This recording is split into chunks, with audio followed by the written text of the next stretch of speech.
y lo que sí siguen son las negociaciones porque el reclamo salarial a las empresas del sector igual lo sigue manteniendo, pero bueno, acató esto que dispuso la Secretaría de Trabajo de la Nación. Seguimos con la información de este día martes.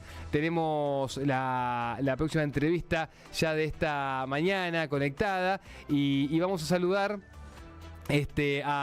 vamos a saludar a Cipriano, que está en línea, el abogado Cipriano, que está en línea y le damos los buenos días. ¿Cómo estás? Buen día. ¿Cómo les va? ¿Cómo andan? Bien, bien, querido. Roberto, te pregunto, porque ustedes estuvieron haciendo y sacaron un informe que nos llegó en los últimos días y que tiene que ver con todo lo que dejó la situación del Congreso, de la manifestación y después la situación de cómo actuaron también las fuerzas federales allí en la Plaza de los Dos Congresos. ¿Qué nos podés contar de este informe como los datos que más le llamaron la atención?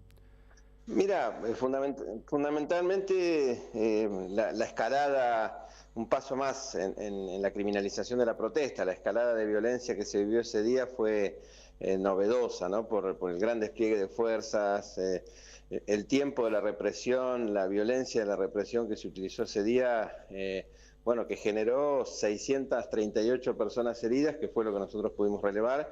Seguramente haya más, digamos, que hayan...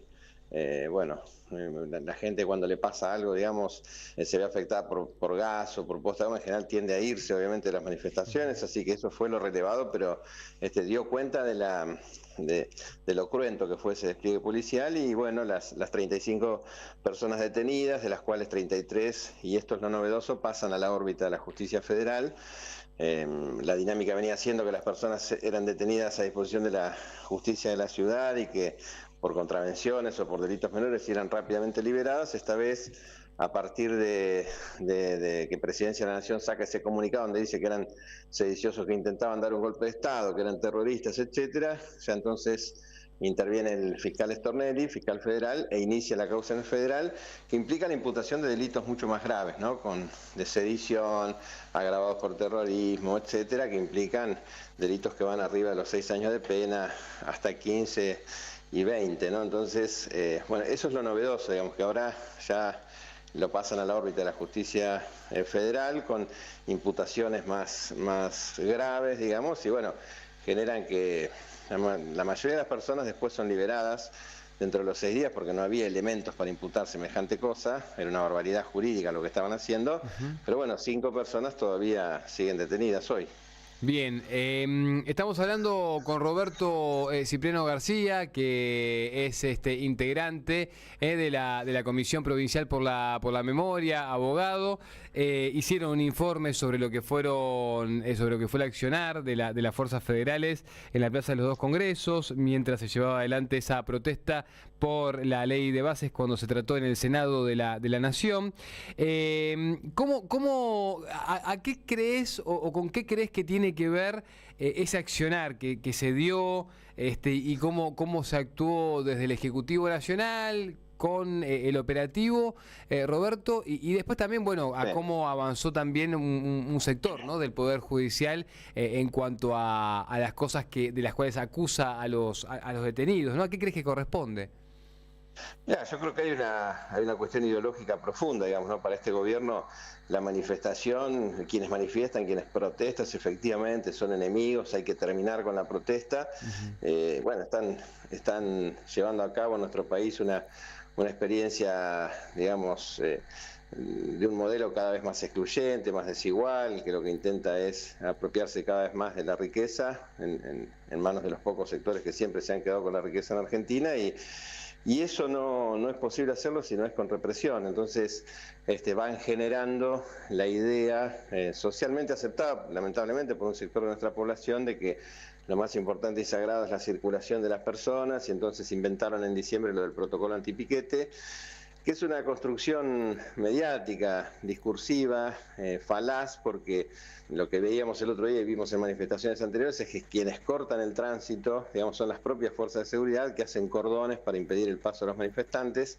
Entonces, si las fuerzas de seguridad no hicieran eso, el tránsito podría seguir fluyendo. eso en este caso fue muy claro el ejemplo, porque la gente circulaba por Avenida Entre Ríos para llegar a la plaza, hicieron un corte sobre Alsina y Entre Ríos impidiendo que la gente se acerque a la plaza, entonces es la propia fuerza la que corta el tránsito. Entonces van construyendo esa idea de que eso es lo importante, digamos, y bueno, frente a la enorme pobreza que crece en nuestro país, a políticas sociales que se van de manera regresiva dando de baja, etcétera, lo que terminan haciendo es generar, digamos, la herramienta de la represión como forma de contener esos sectores de la población. Cada vez más cruenta, por cierto, y eso es lo que nos preocupa, porque es un gobierno que en términos políticos todavía está a la ofensiva o está avanzando, ¿no? En función, digo, de lo que él se propone, y bueno, nos preocupa qué va a pasar cuando la crisis se profundice, la gente espontáneamente salga a la calle y sea un gobierno en retirada, digamos, o un gobierno que no tenga el mismo apoyo que todavía tiene nuestra sociedad, donde si hoy exacerban de esta manera la violencia estatal, puede llegar a ser mucho más grave, ¿no? ¿Cómo crees o de qué manera crees también que va a estar el vínculo con los derechos, ¿no? de la ciudadanía a partir de lo que estamos viendo o de lo que vimos con esta plaza de los dos congresos? Roberto, ¿crees que estamos en un momento donde no están garantizados todos los derechos de la ciudadanía? Sí, totalmente, sí, es un ejemplo muy claro. La manifestación es tal vez justamente el derecho por excelencia para poder realizar el resto de los derechos, ¿no? Sin derecho a la protesta, a manifestarte, sin derecho a esa libertad de expresión, no tenés posibilidad de reclamar por otros. Entonces, lo que están haciendo, bueno, es justamente ir a la raíz, tratar de evitar la manifestación, con un efecto de generar terror en la población, ¿no? Porque después de semejante nivel de violencia que vimos en todos los medios, mucha gente dice, bueno, yo si bien estoy en desacuerdo no voy a ir, no me voy a manifestar, porque si me detienen me imputan esos delitos, puedo ir muchos años preso. Es decir, están generando un efecto disciplinador, atemorizador de nuestra población, y todo es en clave de restringir derechos para la mayor parte de nuestra sociedad, ¿no? Insisto, mientras se consolida un modelo que cada vez se apropia más de la riqueza en Argentina, en manos de pocos sectores. Roberto, te agradecemos mucho por compartir los datos de ese informe y también estos comentarios con respecto a ese relevo que hicieron. Te mandamos un abrazo grande y te agradecemos el tiempo. Un abrazo. El informe está en la página de la comisión, en www.comisionporlamemoria.org. Ahí van a ver también, bueno, porque lo novedoso también, digo, viene pasando, pero cada vez es mayor, también la represión a diputados nacionales, también a periodistas, ¿no es cierto? También los afectados tienen que ver con personas que intentan justamente mostrar lo que pasa ahí. Roberto, un abrazo. Gracias por el tiempo. Un abrazo grande. Ahí estaba Roberto Cipriano García, integrante de la Comisión por la Memoria de la provincia de Buenos Aires, contándonos el informe que hizo y que llevaron adelante sobre lo que fue, bueno, el accionar, ¿no?, de las fuerzas federales en la última movilización de la Plaza de los Dos Congresos cuando se trataba la ley de bases en el Senado. Lo mejor